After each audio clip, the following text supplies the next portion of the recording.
So I've been drawing for a couple years now in hopes that one day I can make my own manga or comic, and I've decided that today is the day I finally put my skills to use and begin. Now I have 3 goals going into this. 1, I want to fully learn the manga making process for any future projects. 2, I want to get better at drawing fight scenes, backgrounds, poses, faces, pretty much anything that could be used in the making of a manga. And 3, no matter how bad the drawings or story, I want to make sure I finish this and publish it online. And with that being said, it's time to actually begin the manga. Step 1. Story. Before I can begin the actual manga itself, I have to come up with a story first. I didn't want to make something crazy complicated because I wasn't trying to like win any awards with this or anything. I just wanted a quick little story I could wrap up in about 30-ish pages. I settled with this idea I came up with in the past when I was watching a horror movie. Basically the premise is just, what if the main character was fearless? You know, like what if the main character's house was haunted but he had incentive to stay there instead of leaving and fight back against the ghost. This was also a good premise to go with because it covered my goal of practicing fight scenes and was simple enough to be resolved quickly. For example, the story would follow this timeline. The ghost appears to the main character acquires a weapon, they fight, and the main character wins. And with the addition of some lore here and there, I think it's a pretty decent and simple story layout. And this is what I came up with. Now keep in mind that I was just making it up as I went, so please don't judge me.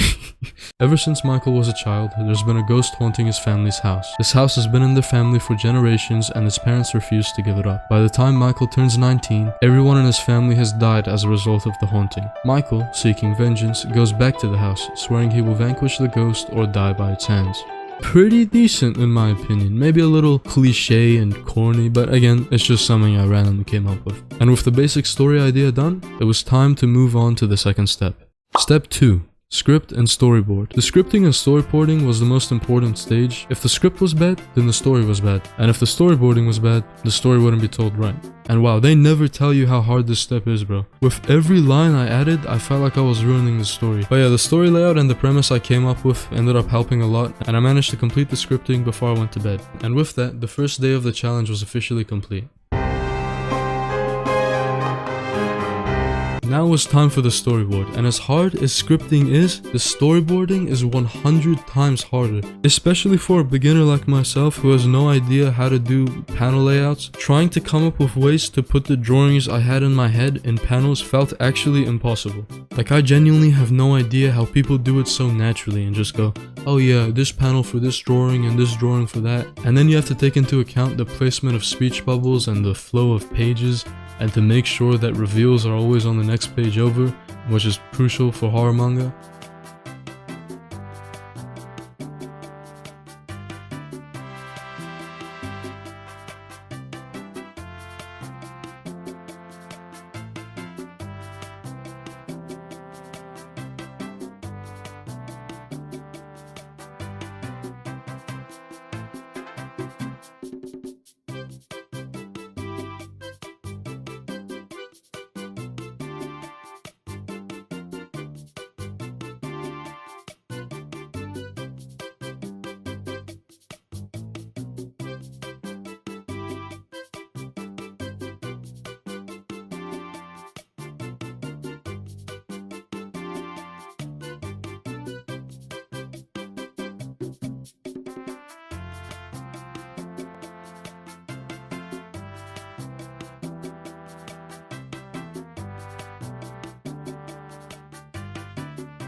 But yeah, I managed to get by, and a whopping 2 days later, I finally finished.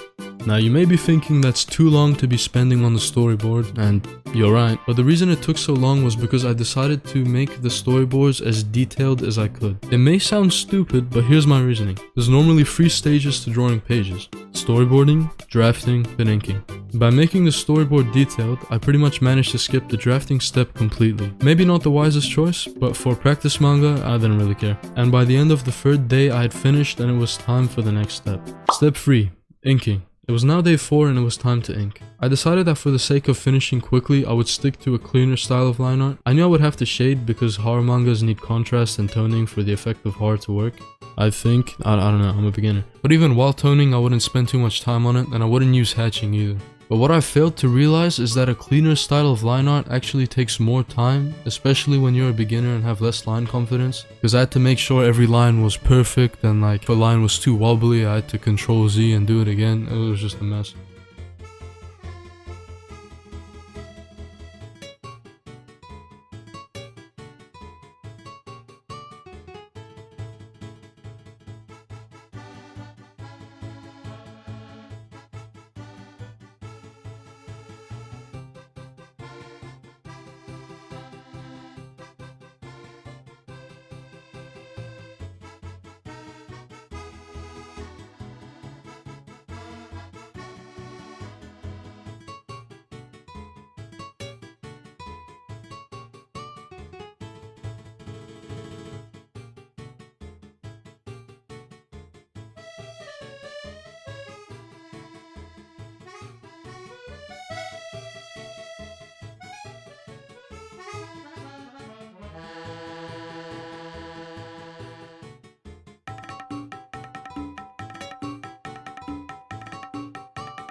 And because of that, each page ended up taking so much longer than expected. You may have noticed that in the recordings of me drawing the pages, there's huge jumps between page numbers. And that's because I didn't have enough space on my PC to record that many hours worth of drawing. And if recording was a problem for the storyboards, then you can just imagine how much bigger of a problem it was for the real pages. The first page, which I actually used for the cover of the story too, ended up pretty well. The hands are a little bit iffy, but that's okay, I think. Then the second page came around and I was already starting to have problems. Mainly just with the first pose of the father and son. It's still pretty difficult for me to draw two people interacting with each other. But other than that, I didn't really have any problems for the rest couple of pages. Now this is a big jump in pages, but this is the first real interaction between Michael, who's the protagonist if you didn't know, and the ghost. Now what's funny about this panel is that the ghost came out pretty well, but Michael looks a bit weird.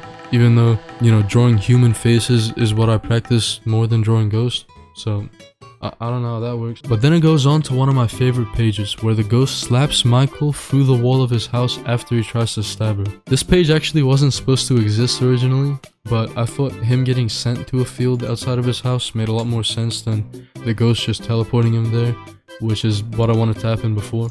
This just made things a bit more exciting, and it ended with a pretty cool page. This was my first time doing anything like this in terms of a character interacting with the environment, and I actually think it turned out pretty well. This is also where the big twist of the manga happens, where we find out the ghost is actually taking revenge against Michael and his family because Michael's grandfather did something to her. Very vague, I know, but I don't want to spoil it just in case you want to go read it for yourself. Page 26 is probably one of the craziest pages in my opinion, because it has this crazy perspective shot that happens after the ghost tricks Michael in a fight. And you might have noticed that by this point it no longer looks like a ghost. And the reason it no longer looks like a ghost is because in one of the pages I couldn't record, she transformed into this thing, which is like her final form, I guess you could say. This is the main fight scene in the manga, and I honestly think it's pretty decent. Like, I still have a lot to learn, and the fight scene is very short, but what's important is that it's not confusing to read. Still though, in my next manga, I'll probably include a fight scene between two humans because there's more intensity that way. Now next is the final page, which again is quite a big jump in pages. So for some context, this is her exploding after Michael stabs her heart from the inside, which happens after she ate him. Yeah, I know, it's a big jump in pages. I genuinely just couldn't record it. And then I was gonna end it here, but I decided that we need some closure. Like, that's too abrupt of an ending for her to just explode and that be it. So the manga ends with the screen fading to white on Michael's face. Originally, I wanted the manga to end with Michael setting the house on fire, but at this point, I had spent so long making this, I just wanted it to end. Again, I skipped so much recording it, you have no idea how much work this actually took. It took, I think, a little less than 3 weeks, and every day I was spending hours just drawing. My favorite page out of the whole thing definitely has to be the scene where Michael is at his father's funeral. It's very simple, but I think it just looks so clean. And my least favorite has to be page 12. It just did not come out how I expected it, and I think it looks kind of goofy, especially with the way he's running. Now, there's 33 pages to this whole story, and I could barely show any of the pages for recording, so if you want to see everything, you just have to go and read it. I worked decently hard on this, and if you could show your support, I would greatly appreciate it. But with that done, it is now time for the final step. Step 4. Publish. Almost 3 weeks after I started, I'd finally finished, and it was time to complete the challenge. I tried to make mini mangas in the past, but I'd never gotten past page 10, so actually finishing and having something to show for my hard work meant a lot to me. This was the first official step in my manga making journey, which I cannot say without sounding corny, but what I'm trying to say is I was just really happy. I could have waited a bit longer to make sure all the drawings were good and I was fully happy with it, but I knew that I'd never be fully happy with it, and I just decided to post it. It's linked in the description, so go read it for yourselves please, and drop a quick like while you're down there. If you can't be bothered going to read it, then it would also help a great ton if you could just leave a like on this video. I learned so much by making this, everything from writing scripts better, storyboarding, backgrounds and fight scenes, how to just draw quicker, even little stuff like tricks in Clip Studio Paint. Now, I'm a bit ashamed to say that I actually made this manga more than a month ago now. It has about 1k views right now, which is way more than I was expecting. It's on Manga Plus, again, if you want to go read it. It's the first time I've made a manga, and it's the first time I've made a video about making a manga. So sorry if I didn't like commentate on the right things, or,